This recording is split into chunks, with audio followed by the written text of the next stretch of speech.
Ivoiriens, mes frères, Ivoiriennes, mes sœurs, chers compatriotes, je vous salue. Nous sommes à l'émission Les directs politiques du docteur Israël Ngora. Le thème général que nous traitons donc depuis un certain moment, c'est quel avenir de la jeunesse ivoirienne par le RIVAS.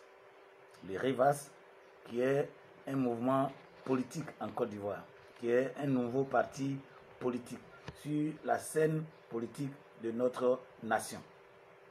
Donc, dans ce grand thème, quel avenir de la jeunesse ivoirienne par le RIVAS? Donc, vous voyez là le projet de société du RIVAS. Qu'est-ce que le RIVAS propose pour la jeunesse ivoirienne? Qu'est-ce que le RIVAS propose à la jeunesse ivoirienne? Ce sont des choses qui ne se disent pas à la volée, c'est écrit, afin que notre peuple ait la possibilité de l'acquérir, de lire, de faire des contre-propositions, de l'accepter ou de le rejeter. Nous avons foi à une chose, c'est que notre proposition est crédible et nous sommes convaincus que quiconque lit va l'adopter. C'est pourquoi nous sommes confiants quand nous venons solliciter le suffrage de notre peuple en lui expliquant les différents points de notre projet de société. Nous lançons un appel vibrant. Quitte là, je vais prendre ta place, n'est pas un projet de société. Nous voulons interpeller la conscience nationale. Nous voulons interpeller le peuple de Côte d'Ivoire à comprendre que dans une démocratie, le pouvoir souverain appartient au peuple qui décide de qui sera son représentant par le vote. Et comme nous, les politiciens, nous voulons leur suffrage, nous venons leur proposer des projets, pas des verbiages creux, pas de la haine, mais des projets. Le RIVAS vous fait l'honneur de vous présenter donc son projet. Retenez-le. Dans ce grand thème qui est donc quel avenir pour la jeunesse ivoirienne, nous avons traité la semaine dernière le sous-thème 1. Et le sous-thème 1, c'était l'éducation. Nous rappelons que l'éducation consiste à rendre le cerveau fertile pour recevoir la formation adaptée. Et nous avons expliqué que ce processus comporte 6 étapes. Mémoriser, c'est la première étape. La deuxième étape, c'est comprendre. La troisième étape, c'est appliquer. La quatrième étape, c'est analyser. La sixième étape, c'est faire la synthèse. Et puis, la septième étape, qui est l'étape supérieure, c'est créer. En réalité, on est dans le domaine de la création. En réalité, que faire? Ces étapes-là doivent être réparties sur le cursus. On peut dire le cursus scolaire. C'est-à-dire que le préscolaire et le primaire sont consacrés à la mémorisation. Utiliser le cerveau pour mémoriser. C'est la première activité que le cerveau commence à faire. Un bébé va mémoriser le visage de sa maman, le parfum de sa maman. À un moment donné, quand il entend la voix de sa maman, il commence à se tourner vers cette direction parce qu'il a mémorisé. Donc, il finit par l'identifier. Vous comprenez? Ensuite, le cerveau doit travailler à comprendre. Il a mémorisé des choses, c'est normal, c'est sa première étape. À sa deuxième étape, il doit apprendre à comprendre. Troisième étape, ce que le cerveau a compris, le cerveau doit appliquer dans son processus d'éducation. Ce que le cerveau applique, il se contente d'appliquer. Donc, à un niveau supérieur, au 4e niveau, le cerveau passe à la phase de l'analyse. Ensuite, des éléments singuliers peuvent être synthétisés. On va commencer à parler de thèse, d'antithèse, de développement. Quand le cerveau dépasse ce niveau, il est capable lui-même maintenant de créer. Donc, nous avons dit mémorisation, préscolaire, scolaire, comprendre, collège, appliquer, lycée, analyser, l'université. La première branche au-dessus, c'est la synthèse. On rentre dans les 2A et autres. Je sais que les systèmes ont changé avec les nominations. Ensuite, dernier élément, c'est la création. Là, nous sommes au niveau des cerveaux de chercheurs, d'innovateurs. Voici le processus. Mais si ce processus peut être étalé sur un cursus, ce qu'il faut comprendre et qui est très important, c'est que toutes ces 6 étapes qui arrivent à la 7e, qui est la création, sont insérées dans chaque étape. C'est-à-dire, dans l'étape de la mémorisation, là, on va jusqu'à la synthèse. Mais c'est des doses différentes. Parce que quand on mémorise, on arrive à faire la différence. Donc, ça se trouve à l'intérieur.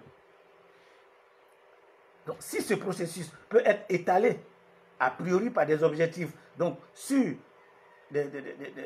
comment j'appelle ça, sur des périodes scolaires, comme je le dis, préscolaire et primaire, mémorisation, objectif à atteindre, c'est là-bas qu'on fait les récitations, c'est là-bas qu'on apprend les chants, vous voyez, c'est là-bas qu'on commence à parler de calcul mental, ainsi de suite. Ensuite, on passe à comprendre. Un auteur a écrit un texte, on est en 4e, on va nous demander de comprendre. Que dit l'auteur? On commence à nous poser ce genre de questions. Notre cerveau continue de se développer. On arrive au lycée, on nous demande d'appliquer. On va parler de suite numérique, des convergences et autres. Ensuite, on arrive à l'université, voilà, on est au niveau de l'analyse. Vous comprenez? On est au niveau de l'analyse. Le professeur titulaire des chaires qui vient en 45 minutes, 30 minutes, il présente un cours, il s'en va. C'est à l'étudiant, avec l'aide des assistants, d'être dans les différents laboratoires, ateliers et bibliothèques, vous voyez, pour analyser ce qu'il a entendu, afin d'en tirer la substance. Et puis, il arrive à un niveau de synthèse. À un niveau de synthèse. Jusqu'à ce qu'on ait des gens capables de créer dans l'innovation technologique. Ça, c'est l'éducation. Le cerveau est éduqué à devenir fertile. C'est comme exactement lorsque vous avez un champ à faire, vous allez trouver la forêt vierge ou la savane herbeuse, mais disons vierge. Vous la défrichez, vous traversez différentes étapes, vous attendez la pluie et vous savez que le moment de s'aimer est arrivé. Alors quand vous s'aimez, vous êtes sûr que ça va pousser et vous attendez avec joie une grande récolte. Le cerveau fonctionne pareil. Ce processus-là même d'ailleurs, il est naturel, imposé par la nature elle-même. Donc c'est à l'école de se saisir d'un processus naturel pour ne pas se compliquer la vie. Vous savez, je vais vous dire une chose. Ce qu'on appelle le bambou de Chine, dans l'espèce, on parle souvent de roseau. La plupart du temps, quelle que soit l'intempérie, la puissance de la tornade, le roseau ne se casse jamais. Parce qu'il a été instruit et éduqué à ne pas s'opposer au vent. Il se laisse orienter dans le sens du vent. Le vent coule sur lui. Après ta tornade, il vit. Il y a des processus naturels contre lesquels il ne faut pas aller. C'est ce que nous essayons de vous dire. Vous savez, aujourd'hui, nos cerveaux ont été éduqués par le système anglais. Nos cerveaux ont été éduqués par le système français, par le système américain. Mais ils ne nous ont pas éduqués pour nous-mêmes. Nos cerveaux ont été éduqués pour eux. C'est pourquoi nous travaillons et c'est eux qui bénéficient du résultat. Et on en est fiers. Nous sommes heureux. Vous comprenez? J'ai entendu des gens dire, si les Blancs s'en vont, on va mourir. Parce qu'on a été éduqués à ça, c'est normal. Mais je suis contre le fait qu'on s'asseye tout le temps à pleurnicher. Non, parce que moi j'ai l'intelligence de la réponse. Donc je ne pleurniche pas. Je propose. Donc nous disons, saisissons-nous donc de ce processus naturel. Adaptons notre école à ce processus naturel du développement de l'intelligence, donc de l'éducation. Quand vous regardez les ministères, depuis qu'on lui donne le nom, surtout celui qui s'occupe de l'école, qu'est-ce qu'on dit? On dit ministère de l'éducation nationale et de la formation professionnelle. Éducation nationale passe avant parce qu'un, comment on appelle ça? Un cerveau qui n'est pas éduqué n'a pas accès au raisonnement, donc ne pourra pas discerner ce qu'on veut lui implanter là-dedans. C'est pourquoi cursus préscolaire, primaire, collège, lycée, université, tout ça sont des étapes importantes pour le développement du cerveau dans le cadre formel. Mais n'oublions pas que même dans le cadre informel, le cerveau lui-même se développe. C'est pourquoi la dernière fois, nous avons terminé notre enseignement en vous disant que mettre un enfant à l'école en 4e est du gâchis. Vous allez discuter. Oui, j'ai mis mon enfant à l'école en 4e, il a réussi. Souvenez-vous, je me souviens, ça devait être dans les années 86 ou 87. Il y a un petit enfant qui est venu de Guiglo, dont le père, je crois, était instituteur. Il a bourré cet enfant de formules. Il a bourré cet enfant, puisque l'enfant est à la phase de la mémorisation. C'est naturel. Donc, souvent vous voyez les choses sur Internet, vous êtes émerveillés. Moi, ça ne me dit rien du tout. Parce que dans le cursus, même divin, parce que tout ce qui est naturellement, j'appelle ça divin, c'est ce que Dieu a mis en place. L'enfant est dans la phase mémorisation. Depuis sa naissance, il mémorise le parfum, il mémorise les visages, il mémorise la voix. En 4e, l'enfant est dans le même principe de mémorisation. Quand il commence à parler, qu'il va à la boutique, il va trouver son biscuit par la couleur du sachet. Après, il va retenir le nom. Quand il va demander le biscuit qu'il va manger, il va dire, je vais manger biscuit, mais il va dire ce nom. Il est à la phase mémorisation. Alors, des instituteurs qui eux-mêmes n'ont pas un niveau, excusez-moi, d'intelligence très développé, grillent les méninges de leurs enfants dans la mémorisation. Ils vont les surcharger. Qui est le président de la Guinée? Qui est le président du Tchad? Ils vont le surcharger tellement que quand vous mettez l'enfant là, que vous lui posez toutes les questions, il vous répond. Mais c'est normal, il est à la phase de la mémorisation. Et on va dire qu'il est surdoué. Après, on ne le retrouve même plus dans le cursus. Parce qu'ils l'ont tellement surchargé de mémorisation que tous les compartiments du cerveau ont été remplis. Ce n'est pas à faire. Laissez vos enfants évoluer normalement. Ne surchargez pas les enfants dans la fête, il faut étudier. Laissez-les jouer. Laissez le cerveau grandir par envie, par nécessité, par besoin. Et c'est à l'école, justement, d'adapter cela. C'est pourquoi nous sommes formels. Ce qui se fait maintenant est mauvais. En tout cas, depuis 26 ans. Le système est mauvais. C'est le système qui nous a été imposé par le colon et nous n'avons pas su socio-culturellement nous adapter. Parce que le petit Congolais ne peut pas être éduqué comme le petit Chinois. On n'a pas le même environnement. Le petit Baoulé ne peut pas être éduqué comme le petit Français. On n'a pas le même environnement. Malheureusement, nous faisons du copier-coller. Ça vient des boutiques de la France. On veut coller ça ici au petit BT. Ça ne passe pas. C'est là que tout cet univers scolaire, préscolaire me fait pitié. Parce que qu'appelle ton inspecteur s'il est incapable, en assistant aux différents cours des enseignants, de pouvoir détecter qu'il n'y a pas une adaptation culturelle. Le REVAS vous propose cela. Nous avons choisi la méthode la plus difficile. Affronter l'homme par la vérité. C'est la méthode la plus difficile.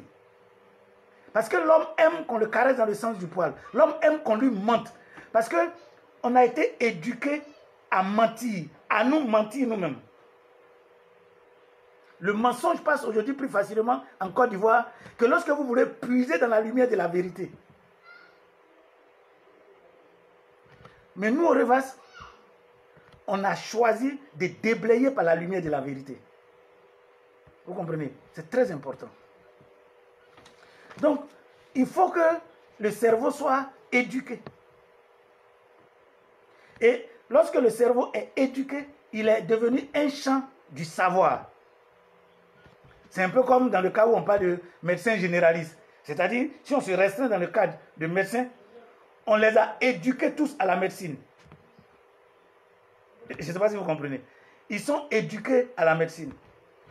À l'intérieur de cette médecine, ils peuvent passer maintenant à une professionnalisation.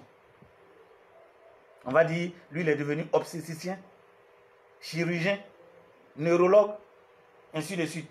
Parce que le cerveau ayant été éduqué à la science médicale, il peut être formé maintenant à une spécialisation. Le problème, c'est que l'Occident, qui veut nous avoir toujours comme esclaves, ne permet pas que nous soyons éduqués. Et comme nous ne sommes pas éduqués, nous n'avons pas non plus la professionnalisation nécessaire. Et donc, quand nous voyons un portable, on est émerveillé. Quand quelqu'un arrive en Afrique à monter un hélicoptère, on dit qu'il a fabriqué l'hélicoptère. Il n'a pas fabriqué, il a monté. Mais on n'arrive pas à faire toutes ces différences. Donc, l'éducation permet d'acquérir le savoir. Donc, le savoir est un champ de culture pour la compétence. C'est important. Parce que pour qu'on implante une formation, il faut qu'on sache cela. C'est ça qui va nous permettre de détecter les esprits qui seront favorables à être gynécologue, les esprits qui seront favorables à être ceci ou cela. Je restreins dans le cadre des médecins, bien sûr. À partir de là, on commence à parler des gens qui sont instruits. Parce que le cerveau ayant été éduqué, tout ce à quoi il a accès, il arrive à en tirer une substance. On dit qu'il est instruit, ce monsieur ou cette femme. Faisons honneur à la beauté. Est-ce que vous comprenez? Et une nation dont le peuple a été éduqué est une nation de grands esprits. Et dans cette nation, oui, vous allez voir que tous les sujets sont soumis à réflexion. On a des grands débats d'intelligents. Parce qu'il ne faut pas dire d'intellectuels. C'est des grands débats d'intelligents, des grands débats d'éduqués. Et en général, dans ces grands débats d'éduqués, la lumière jaillit pour la solution idoine. La lumière jaillit pour la bonne réponse. Comprenez que souvent, vous pouvez même arriver en pensant que c'est vous qui avez raison. Mais dans les échanges d'intelligents qui sont respectueux de la science de l'écoute d'abord, qui est suivi de l'analyse pour aboutir à la conclusion par la synthèse, tu commences par te rendre compte que on dirait que c'est moi qui me suis trompé, l'autre a raison. Humblement, l'intelligence se plie toujours. Et si vous voyez que nous avons dans nos pays les guéguerres d'opposants, un esprit éduqué, comment peut-il devenir opposant dans son propre pays? Dites-moi, il s'oppose à quoi? Quand vous venez sur mon forum, apprêtez-vous à être éduqué. Parce que moi, je le suis déjà. Je veux être une source d'éducation pour vous. Quand vous dites que vous êtes opposant dans un pays, posons-nous calmement la question. Je suis opposant à quoi? Ou bien opposant à qui? Je suis dans un bateau qui doit se développer. Je suis dans un bateau qui doit aller au port. Nous devons sortir tous de ce bateau vivant, en bonne santé. Nous devons manger ensemble, être éduqués. J'ai dit que moi, je suis opposant. Je m'oppose à quoi? Je m'oppose à qui? Non. Israël Goran et le Revas, nous ne sommes pas opposants. Nous n'avons pas créé notre parti pour l'appeler parti d'opposition. Parce que nous ne nous opposons à rien ni à personne. Nous avons la conviction et l'intime conviction que nous avons un développement d'intelligence supérieure capable d'apporter mieux. Donc nous analysons ce qui est fait et qui n'est pas bien et nous proposons à notre peuple ce qui serait meilleur pour lui. Je m'oppose à qui? Pour lui dire, la façon dont le bateau est conduit maintenant là, on risque de ne pas arriver au port. Voici la meilleure façon de conduire le bateau ivoire. Si le peuple adhère, le peuple te choisit. Donc vous voyez, on nous a laissé l'héritage d'opposants et d'opposition en Afrique pour nous autodétruire. Donc, peuple de Côte d'Ivoire, écoutez bien. Quand je dis que je suis opposant à Bédié, ça veut dire quoi? Tout ce qu'il va proposer, systématiquement, je vais dire c'est mauvais. Quand je dis je suis opposant à Ouattara, systématiquement, je vais dire que ce qu'il fait est mauvais. Non, ce n'est pas ça la politique. Si vous voulez devenir crédible dans la politique, commencez par être humble et intelligent. Capable de reconnaître à l'autre ce qu'il a fait qui est bien.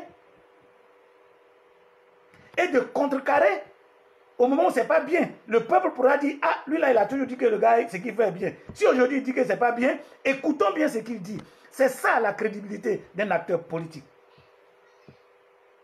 Ce n'est pas le fait d'être dans l'invective. Ce n'est pas le fait d'exclure les autres et de croire que nous, on a un candidat ou que nous, on a un leader. Sans lui, on n'aura pas de réconciliation. Sans notre leader, on ne fera rien. Il ne faut pas abrutir toute une nation intelligente à ce genre de querelle inutile.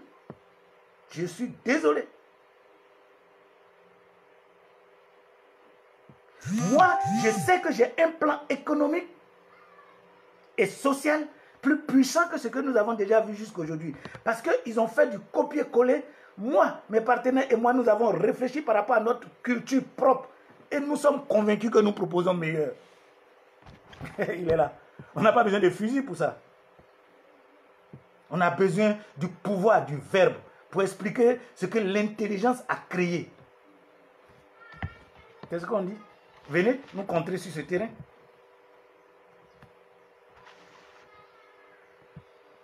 Apportez le sujet et débattons. Parce qu'un cerveau éduqué, un esprit éduqué est à la recherche d'une solution meilleure. Nous sommes les fiers artisans de la grandeur de la Côte d'Ivoire. J'aime bien ce mot, fier artisan. Mais je voudrais insister sur l'artisanat. Un artisan, c'est qui? La plupart du temps, c'est quelqu'un qui travaille avec sa main, son cerveau. Il est le seul qui est son propre évaluateur.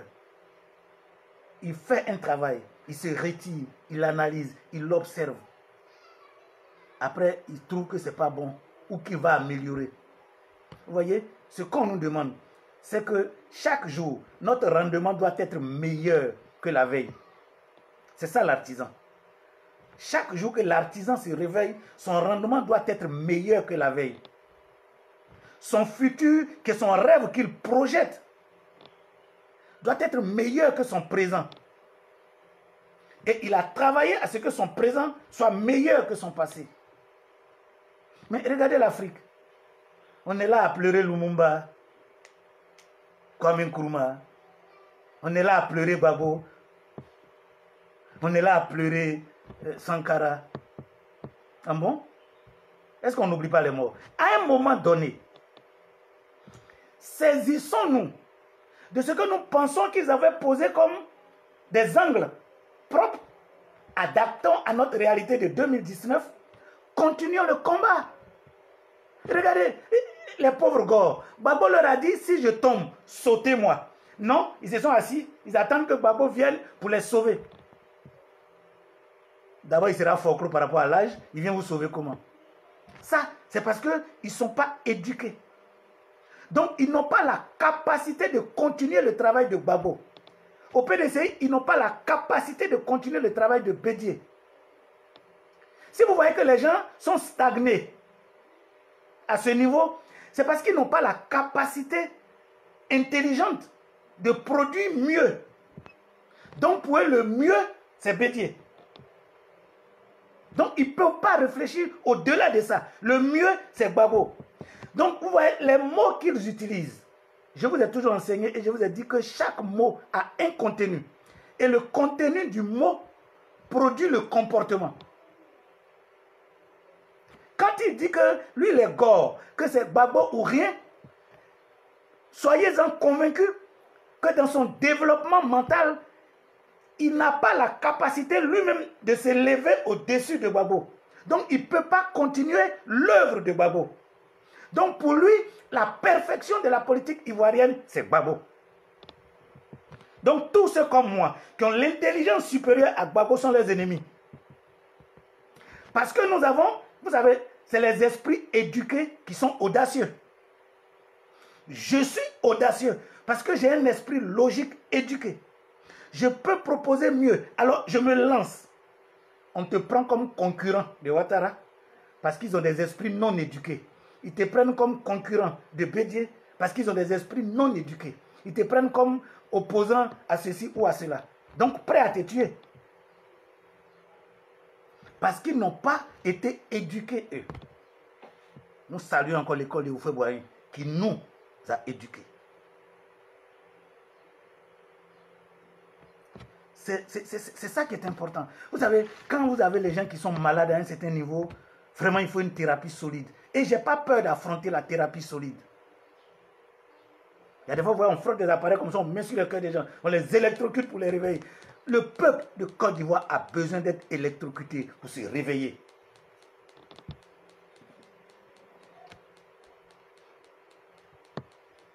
Donc maintenant que nous avons parlé de cette éducation, on va donc parler maintenant de notre sous-thème 2, qui est la formation professionnelle.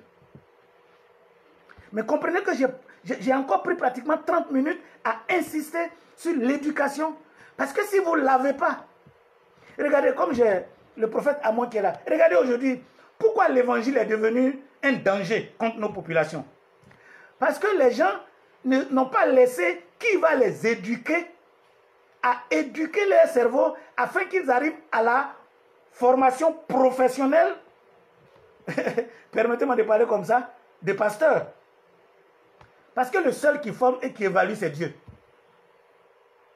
Ils ont laissé les hommes créer des écoles. Donc, vous comprenez, est-ce qu'un homme peut former un homme à servir Dieu? Dieu dont chacun de nous est un morceau.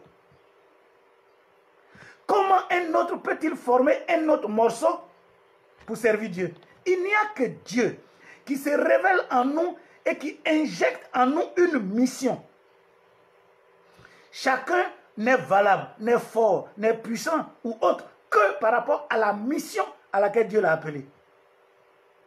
Donc nous sommes des anonymes que personne même ne devait voir. Mais aujourd'hui, on est dans des jeux de jambes parce que l'objectif final que nous voulons atteindre, c'est l'enrichissement par l'escroquerie de nos concitoyens de ce monde. À partir de ce moment, les hommes ont oublié Dieu et ils ont créé leurs écoles pour aller former Dieu. Comment tu peux maîtriser la formation de Dieu? Dieu ne peut pas être formé. Enfin, je veux dire, on ne peut pas étudier Dieu. Dieu est lumière, Dieu est révélation. Chacun perçoit de Dieu ce qu'il lui révèle. Et tout le monde ne doit pas faire la même chose. Pourquoi tu crées une école alors? Vous comprenez? C'est ça le problème. S'ils avaient laissé l'Esprit de Dieu éduquer leur cerveau à l'art spirituel, vous comprenez? Ils seraient devenus des gens du vrai sacerdoce. C'est exactement la même chose partout. Donc, maintenant que nos cerveaux ont été éduqués, allons à la formation professionnelle. Et donc, vous me demandez, qu'est-ce que la formation professionnelle? J'ai dit, la formation, c'est donner une compétence spécifique à un cerveau éduqué. La formation, là, c'est donner une compétence spécifique à un cerveau. On est à un cerveau éduqué, je précise. Regardez, prenons notre cursus qui existe. Nous faisons 6e, 5e, 4e, 3e. Arrivé en 3e, on dit, on va faire une orientation.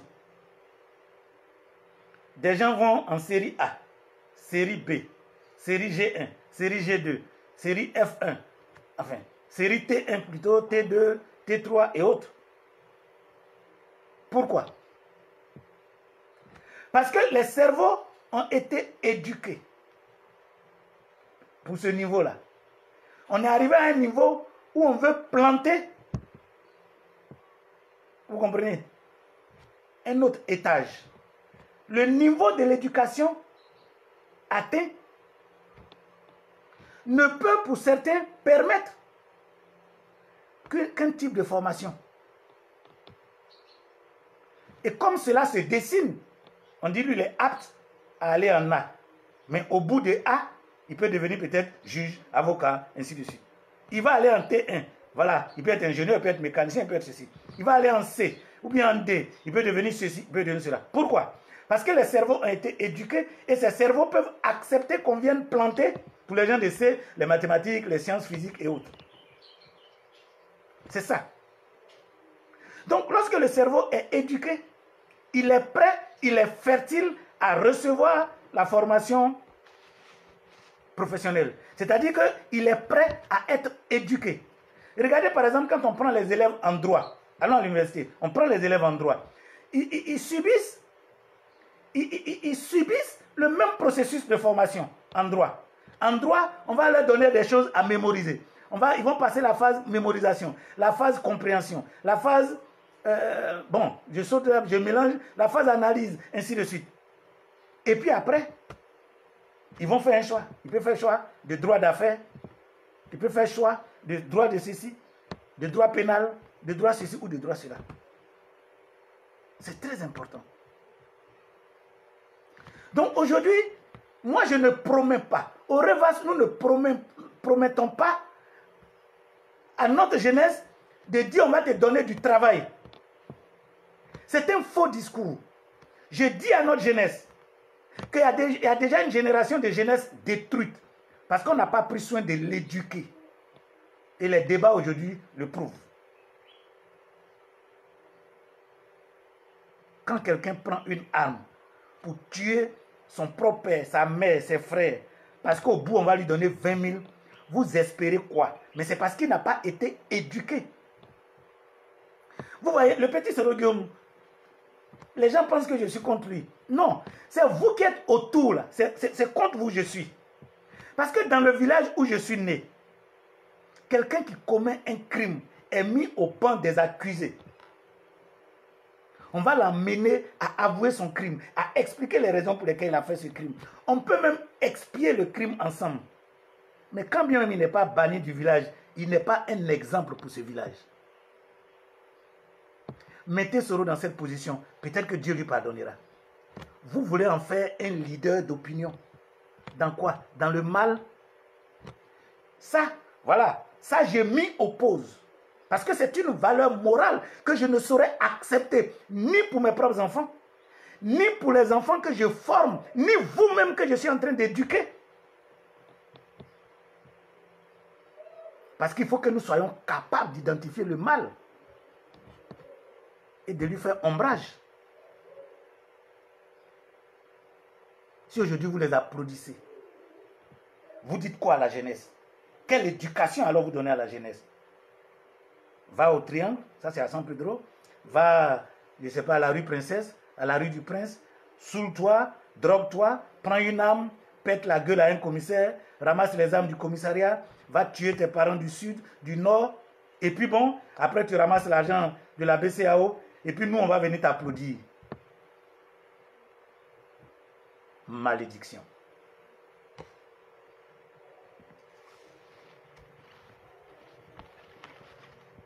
Le Revas propose que notre jeunesse soit éduquée. Donc la première chose qu'on vous propose, c'est l'éducation. Qui va vous mettre devant ce qu'on appelle la saine émulation. On ne parle pas de concurrence. L'émulation.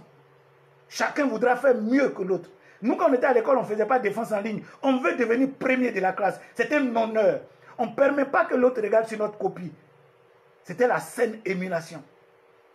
Quand le professeur vient rendre le devoir, il commence par 0. Oui, c'est vrai que pour ceux qui me connaissent, en général, j'avais la dernière feuille. Parce que c'était souvent la meilleure note. Vous comprenez? Il y a des fois quand tu as 10, tu pleures.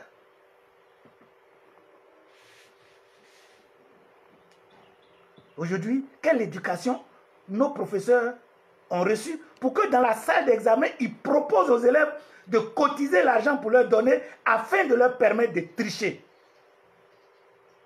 Quelle éducation a reçu le ministre pour que lui vienne proclamer un tel résultat dans la joie? Donc nous sommes là dans l'observance de la destruction de notre jeunesse. Chacun tirant sa part, puisqu'aujourd'hui c'est les poches remplies qui comptent. Nous disons non. Donc je dis à la jeunesse, réclamez votre éducation. Vous savez, souvent je suis fier, parce qu'on me met dans tous les milieux, j'ai mon mot à dire.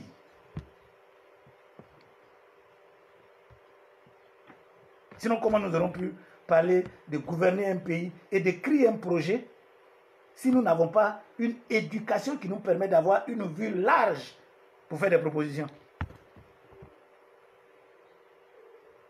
Mais maintenant,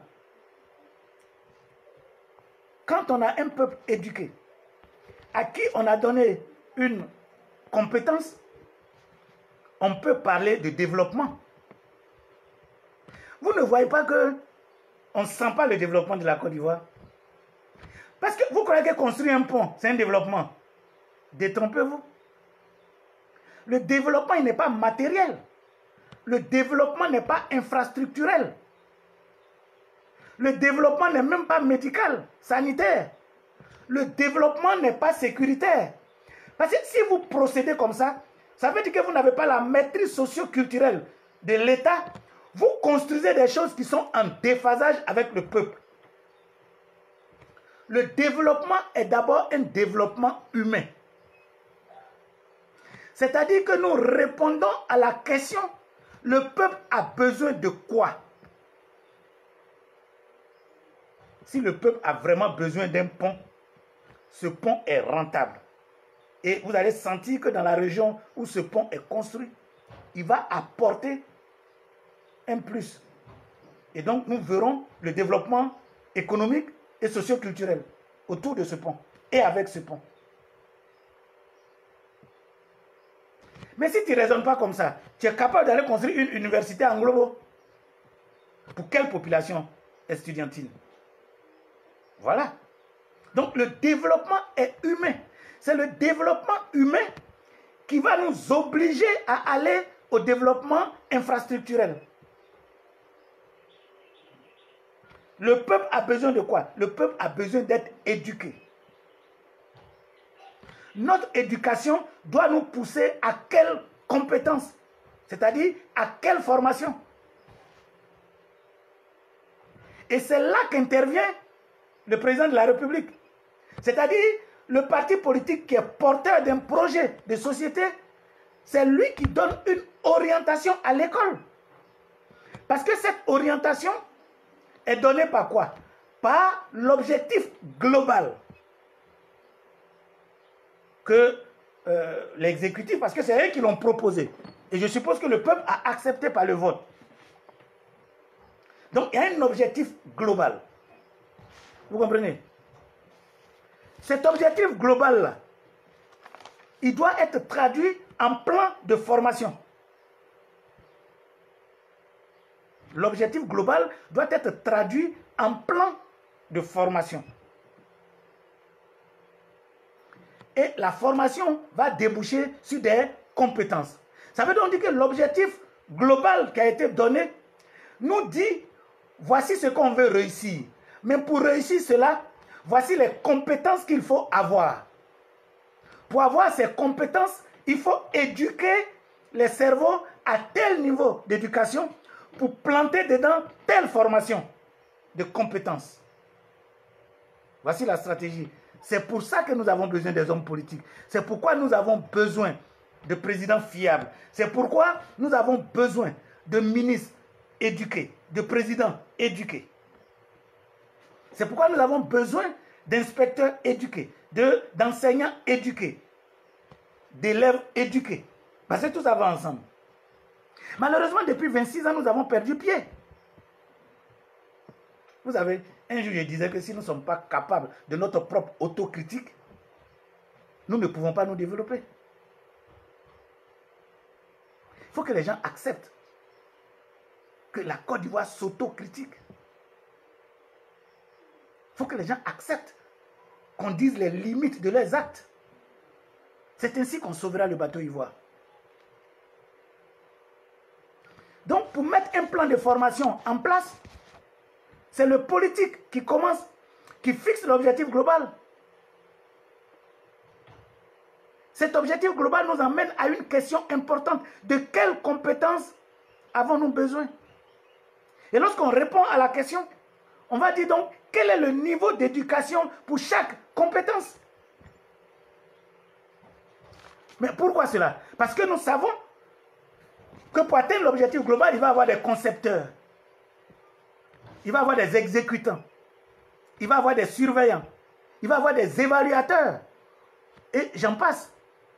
Ça veut donc dire, quand c'est les concepteurs, c'est-à-dire que ceux qui sont au-dessus du niveau analyse, il faut les former.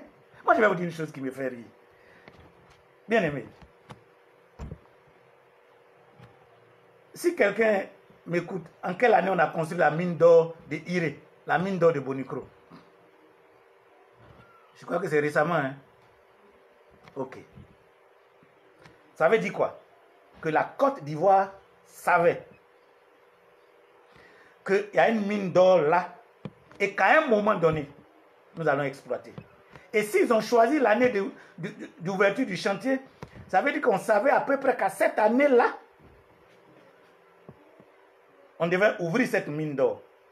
La question que je vous pose, dites-moi le nom d'un président qui a mis en place un plan de formation des métiers de l'or.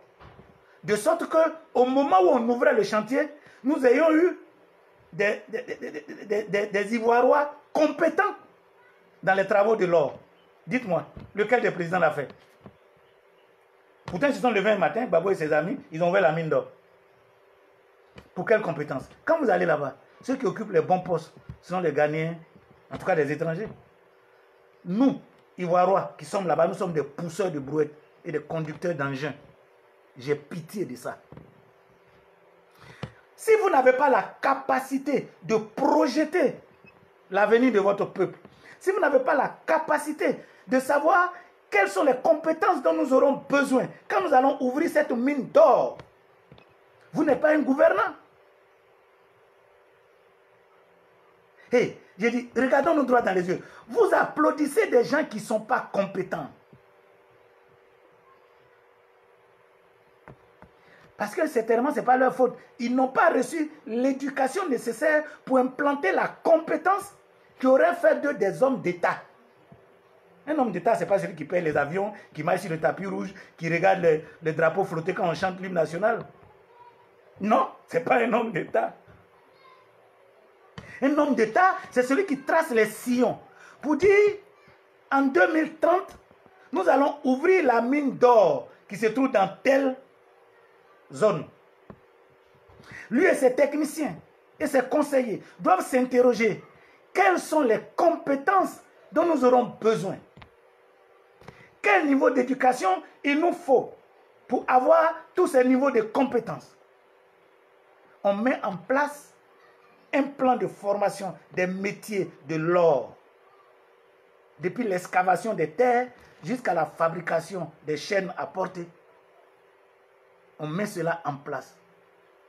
Le jour où quelqu'un vient pour avoir le contrat d'ouvrir les portes de cette mine d'or, nous avons des compétences et l'emploi est assuré.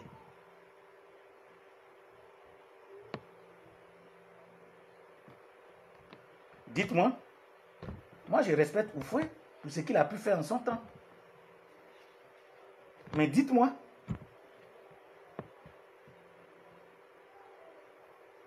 dites-moi ce qu'ils ont fait. Et vous êtes là à nous... Attends, frère Ivoirois, réveillez-vous. Vous êtes là à vouloir nous les imposer encore. Pourquoi? Depuis que je suis né, on fait BT bâtiment. BT bâtiment, ok, d'accord. Est-ce qu'il y a de la place? Depuis que je suis né, on fait tourisme, hôtellerie. Ok. Non, je pose des questions comme ça. Est-ce qu'il y a de la place? Je donne des choses comme ça. C'est des exemples que je prends. Mais je veux dire, la question c'est, est-ce qu'il y a de la place? Quand je forme un BT hôtellerie, un dresseur de lit, est-ce qu'il y a de la place? Quand je forme un BT hôtellerie pour servir, est-ce qu'il y a de la place? Un dirigeant est supposé diriger. Vous savez, le phare qui est au port, il tournoie sur lui. Il est la lumière que tous les pilotes visent pour être sûrs d'atteindre le port.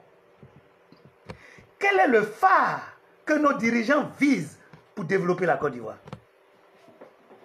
C'est des alliances foutues que nous voyons chaque 5 ans là.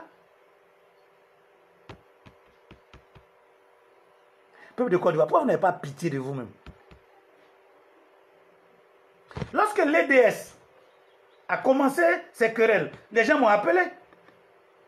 Ouais, président Israël, il faut te joindre à la plateforme. J'ai dit, j'y vais pas. Parce que le combat qui est mené n'est pas un combat politique, mais c'est un combat de banditisme alimentaire. Des gens veulent se battre pour partager l'argent du contribuable sans rien apporter au contribuable. Ils ont dit pourquoi? J'ai dit, mais le code électoral est un fruit de la Constitution. C'est le code électoral qui impose le fonctionnement de la CEI, c'est-à-dire la création de la CEI, le fonctionnement et le bureau de la CEI. Vous dites de changer les hommes. Vous avez peut-être un problème particulier avec Bakayoko. C'est votre droit. Mais quand on aura changé Bakayoko, est-ce que le code électoral a changé? Parce que si vous ne changez pas le code électoral, la composition sera toujours favorable au président en exercice. Personne n'a voulu écouter. Et je me réjouis parce que je suis le prophète qui aura toujours raison en Côte d'Ivoire. Ils se sont battus, ils ont créé les CNC, ils ont raconté leur vie. Pendant ce temps, ils se battaient dans le couloir pour faire partie de la commission électorale dite indépendante. Aujourd'hui, ils sont membres, ils se sont tués. Et puis les mêmes se lèvent, ils disent, il y a Haro sur la CEI, il y a Hold Up sur la CEI. Mais la loi demeure. Où est le Hold Up? Attention, arrêtons les querelles. La même loi que je vous ai dit, allons travailler pour changer la loi et que la CEI devienne véritablement indépendante. Parce qu'il ne faudrait pas qu'un candidat participe à l'organisation des élections, y compris le président sortant. Vous n'avez pas écouté. Vous avez dit changeons Youssouf Bakayoko. Ils ont changé Youssouf Bakayoko ou bien ils ont même pris un magistrat hors hiérarchie ou bien. Maintenant vous dites qu'il a fait hold up.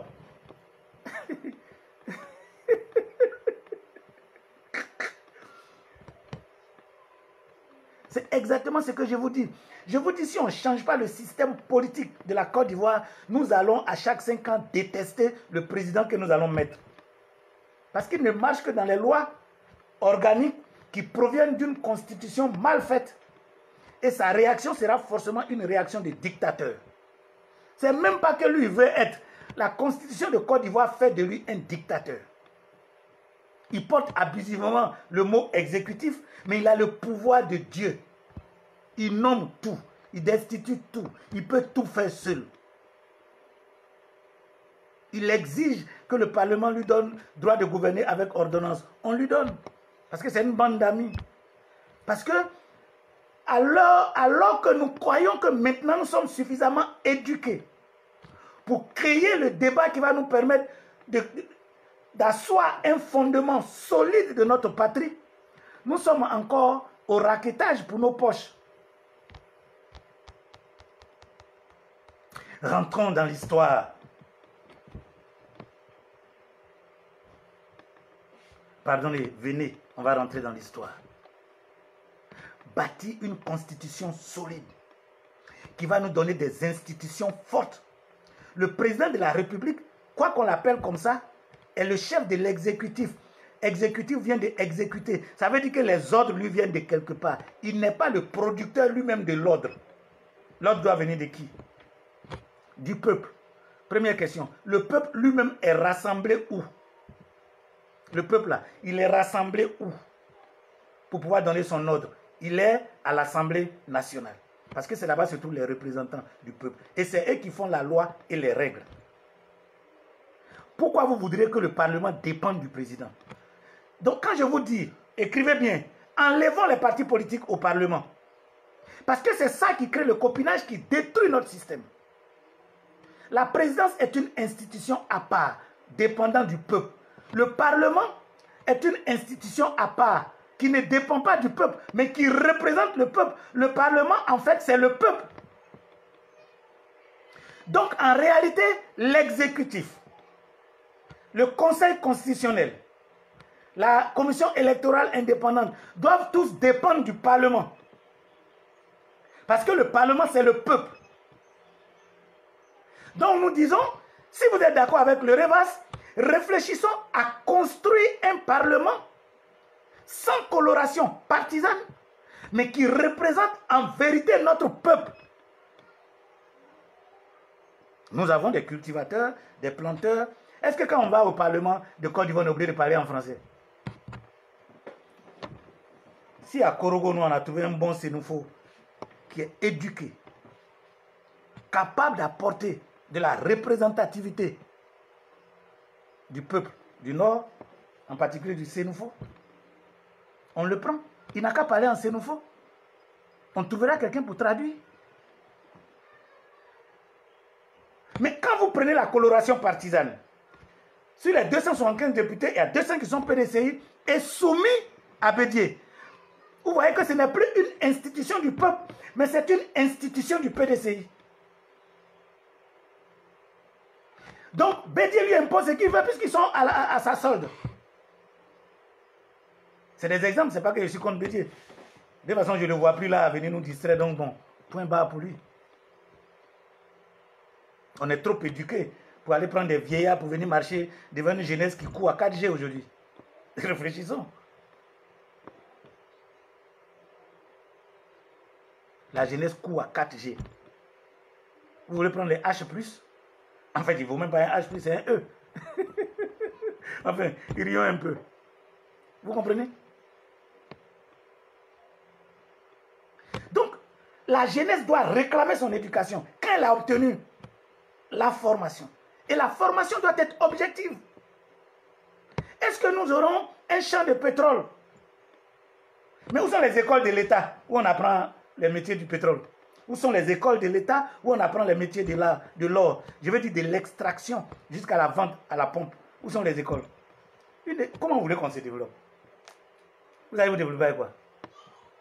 Vous savez, quand le Korogolais met son igname dans la butte, il a déjà le feu qu'il va prendre pour faire cuire ça. Il a déjà le mortier qu'il va prendre pour piler ça. Quand il enlève son igname, il a déjà le gombo dans son champ. Vous ne voyez pas comment la nature nous enseigne? Et vous dites que vous avez une mine d'or. Vous êtes en train de vous battre avec le Ghana sur des frontières. Il y a un nappe de pétrole ici. C'est pour nous qui est beaucoup, c'est pour vous qui est petit. Mais est-ce que vous êtes en train de former les gens? Les gens qui parlent de panafricanisme, qu'est-ce qu'on a à foutre à se battre avec le Ghana sur une ligne fictive? Mettons-nous ensemble, formons nos enfants, exploitons le pétrole. C'est pas fini. On a bien fait parler avec le Ghana là. Moi, je lance un appel au président du Ghana pour lui dire que le prochain président de la République de Côte d'Ivoire que je suis ne va même pas parler de querelle. Il va lui dire quels sont les métiers qu'il faut pour exploiter. Formons nos enfants. Donc, ça va permettre aux Aïns là d'aller voir leurs grands-parents qui sont au Ghana là-bas. Ils vont arrêter de nous emmerder ici au moins. C'est ça l'alliance. Et puis, on vient construire.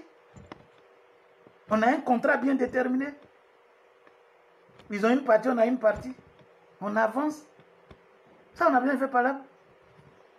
Le Ghana et la Côte d'Ivoire produisent à peu près 70% du cacao du monde. Le prix se décide en Angleterre. Pourquoi? Vous voyez, quand je vous parle d'éducation, vous croyez que je plaisante. Parce que nous n'avons pas encore de chercheurs capables de nous dire comment conserver la fève. Et nous continuons de vendre la fève. On est faible. Mais c'est deux pays qui produisent à peu près 70% du cacao.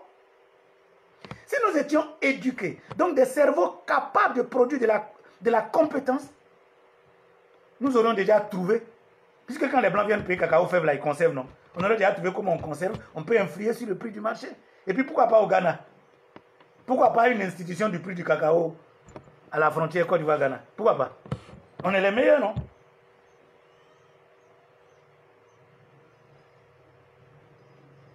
Vous comprenez? Même le Ghana, tout le monde veut les applaudir aujourd'hui. On appelle le Ghana Gold Coast, c'est-à-dire la côte de l'or. Où est l'or là?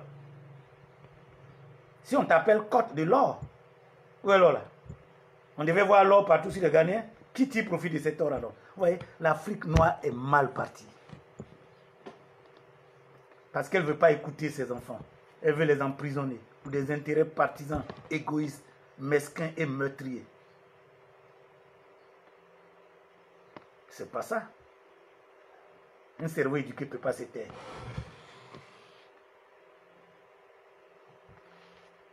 C'est pourquoi le REVAS propose que désormais nous soyons dans un processus d'éducation, de formation professionnelle, mais l'objectif global aujourd'hui, parce qu'il n'y a pas d'insertion possible, barrez ce mot. Il y a une création d'emplois. Nous allons faire ce qu'on appelle la formation, adéquation, création d'emplois. Nous savons que l'État ne peut pas former pour prendre. Mais l'État peut former, prendre aussi, le privé va prendre aussi. Mais l'objectif visé, c'est que nous formons des gens capables de créer des entreprises, de créer des industries. Évidemment, le plan du REVAS est de mettre en place un mécanisme financier capable de financer les compétences que nous allons sortir, à qui nous demandons de créer des emplois. Si je forme un BT en agropastoral, je n'attends pas qu'il cherche une ferme pour travailler dedans ou une plantation. J'attends qu'il crée et qu'il crée de l'emploi. Ça veut donc dire qu'il faut le financer. Donc vous comprenez, des banques comme la BNDA, Banque nationale du développement agricole, doivent renaître. C'est notre propre argent, non? La banque, là, ce n'est pas l'argent qu'on met dedans. C'est quelle loi dans le monde là qui nous interdit, nous, d'avoir nos banques? Si ce n'est pas parce qu'on n'a pas un esprit éduqué dans le sens de notre propre bien, pourquoi on n'a pas de banque? Pourquoi on a oublié de privatiser les banques? C'est création d'emplois. Formation, adéquation, création d'emplois. Tu as mis formation, emploi. C'est création d'emplois. C'est-à-dire que les gens que nous formons, d'autres seront recrutés par l'État, d'autres seront recrutés par le privé. Mais nous voulons inculquer cette mentalité que quand quelqu'un est à l'école, c'est pour aller créer son entreprise, c'est pour aller créer son service. Voilà. Il est en train de faire la formation agro-pastorale, il pense comment créer sa pisciculture. Et il sait que le REVAS est désormais l'État qui va lui donner les moyens, ne serait-ce que même un crédit d'investissement. On va lui donner peut-être 3 ans sans rembourser, mais travailler, produire. Et puis venir rembourser. Aujourd'hui, notre rapport, le rapport de notre État avec les banques, c'est un rapport d'esclavage. Et finalement, le peuple de Côte d'Ivoire est dans l'esclavage avec la banque. Alors que la banque, c'est une association d'argent. Vous croyez que le banquier lui-même est venu à des milliards? C'est que vous n'êtes pas éduqué, c'est à cause ça vous raisonnez comme ça? Non. Moi, je peux créer une banque. Je vous dis, je vais vous donner tel intérêt. Jusqu'à moi, mais je n'ai pas un franc. Hein. Vous venez mettre votre argent, je le vends, je vous donne une partie du bénéfice, je prends une partie du bénéfice. Quand vous voulez prendre crédit, je vous revends votre propre argent. Vous ne savez pas ça? Je vous explique ça bêtement comme ça, hein, pour que vous compreniez. Et regardez la différence. Ça, je vais faire un thème complet dessus. Parce que le jour là, on va mettre le ministère de la fonction publique dans un miroir pour qu'eux-mêmes ils se voient. Aujourd'hui, avoir un crédit bancaire est un parcours de combattant. Nous sommes en 2019. Les papiers qu'on vous demande, je vois les fonctionnaires se tuer pour aller demander, pour aller regrouper ces papiers. Tu travailles, ça fait 30 ans. On te demande de produire ton premier certificat de première prise de service. Eux-mêmes qui sont fonction publique. Quand on doit aller faire un papier chez eux là-bas, ils nous demandent de produire ce papier. Donc, ils ont existé pourquoi? Pourtant, il y a des papiers sur lesquels, quand tu tires net là, on sait quel jour tu as commencé, on sait déjà à quel moment tu vas aller à la retraite. Ce seul papier ne suffit pas. On va parler de ça bientôt. Je vais faire une émission spéciale pour eux. Pour vous dire que les gens parlent français pour rien. Les vrais soucis de la population ivoirienne n'est pas dans leur esprit. Le reste, c'est du waouh waouh pour rien, du prodada. Donc, quand vous avez lu formation professionnelle, peut-être que vous pensez que j'ai dû en former en BT de ceci. Non, je suis en train de vous expliquer comment préparer le terrain de l'éducation jusqu'à donner des compétences. Une fois qu'on a correctement éduqué un élève qui a suffisamment été éduqué et qui est en troisième, il a un niveau d'éducation qui lui permet d'avoir accès à un certain nombre de formations professionnelles. L'orientation selon sa compétence va être faite. Nous savons que celui que nous avons produit là est un technicien efficace. Il a de la compétence. Et nous savons que le CAP ou le BT, d'ailleurs on va voir s'il ne faut pas changer tout ça. Mais je vais dire, en parlant avec les anciens, non, le CAP qu'on lui a donné, il y a de la place.